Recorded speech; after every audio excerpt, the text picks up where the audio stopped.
جس دور میں ہم رہ رہے ہیں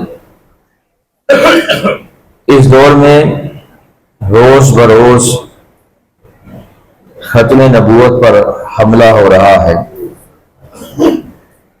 کوئی نبوت کا دعویٰ کر دیتا ہے،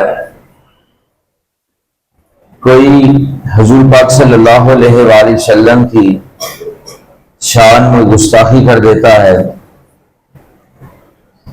کوئی ختم نبوت کی شک میں ترمیم کرنے کی کوشش کرتا ہے۔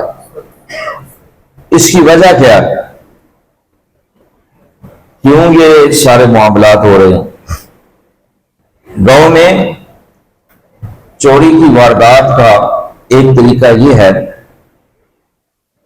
کہ چوروں نے جس گھر کو ٹارگٹ کرنا ہوتا ہے، جس گھر میں چوری کرنی ہوتی ہے، 2-3 دن پہلے وہاں پر رات کو پتھر پھینکے جاتے ہیں۔ چوری کرنے سے پہلے 2-3 دن پتھر پھینکتے ہیں۔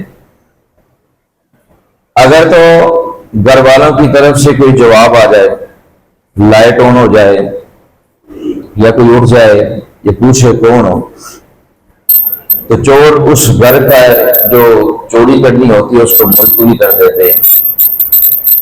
لیکن اس کے برعکس اگر کوئی رسپانس نہ ملے، گھر والے سو رہے ہیں، لائٹیں بند رہے، تو چور پوری تیاری کے ساتھ آتے ہیں اور اس گھر کا صفایا کر کے چلے جاتے ہیں۔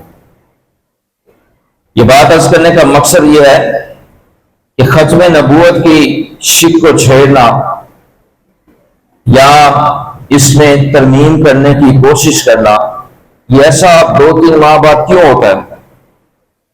یہ اس لیے ہوتا ہے کہ چور یہ دیکھتے ہیں کہ کہیں آج کے رسول سو تو نہیں گئے،